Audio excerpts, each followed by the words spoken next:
home to octillions of the most extreme beings living in the most absurd and deadly hellscape.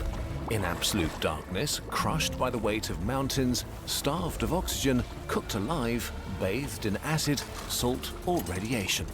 And yet, they live for thousands, perhaps millions of years. It turns out, this planet is not in space, it's inside the crust of Earth. This is the deep biosphere, and we basically learned that it exists yesterday. Its volume is at least twice as large as all the Earth's oceans, home to more microbes than the rest of the entire planet. Their total biomass is more than 20 times greater than all humans, livestock and animal wildlife. Let's descend into this mad, deadly world where none of the rules we thought are mandatory for life apply. Going deeper and deeper. Deep life seems to be everywhere we look, below the oceans, near volcanoes, beneath the glaciers of Antarctica, under any landscape we can imagine, and anywhere we live.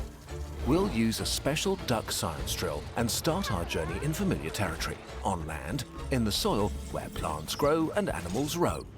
If Earth were an onion, this is the very top of the very top layer. Soil is a lavish four-way partnership of air, water, minerals and organic matter bathed in endless energy. Life lives in luxury here. Plants exploit this paradise and produce more than 30 times the biomass of all of Earth's animals each year, in a constant cycle of growth and decay. Only a tiny fraction of the biomass is buried deeper in the ground, supplying juicy resources for almost 500 million years. As we dig deeper, most of the air has been squeezed out and we cross the water table into a zone saturated with groundwater, rich in minerals and some organic matter. Roots from the most ambitious plants reach down here, and the most common inhabitants are scavengers living off decay.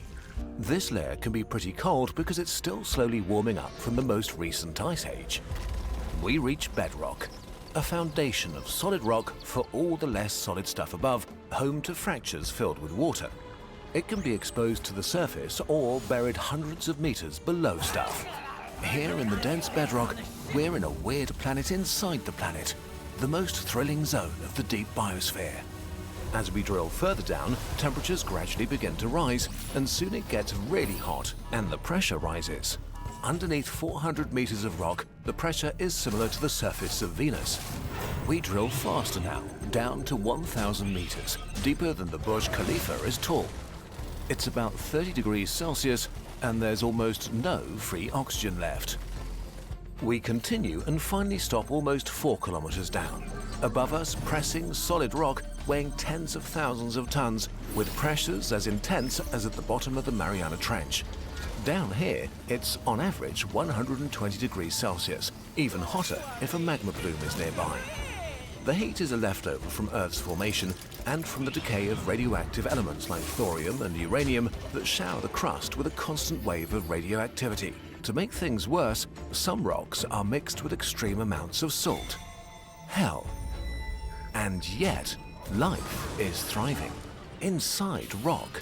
If we zoom in, we see that solid rock is not actually solid, it's traversed by cracks, voids and tiny pores. Sandstone, limestone or basalt are so porous that up to 40% of their volume is actually empty space. But even much denser rocks like granite can be split open by cracks and fractures.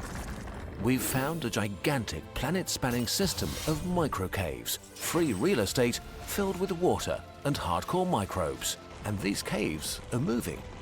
Just like the atmosphere is constantly mixing air to create weather, down here rocks are mixing to create rock weather. Submerged mountain ranges are shifting and ripping, crashing and merging. Continents smash into each other with the energy of millions of nuclear weapons, but as slow as your fingernails grow. Countless tiny and not so tiny earthquakes rip open tiny new fissures and passageways, creating new spaces for life and closing others off forever. In this hot, moving pressure cooker, minerals are forged and baked, and organic molecules are created and destroyed. An insane menu for anyone brave enough to try to survive down here. Let's venture into the system of tiny caves and meet some of them. The most extreme living things. We think that octillions of microbes live down here, and naturally they are pretty hardcore. The doomsday preppers of the underworld. Some have big, bulky genomes, living entirely on their own, basically forming their own ecosystem, like the bacterium Desulforidus aurex viator.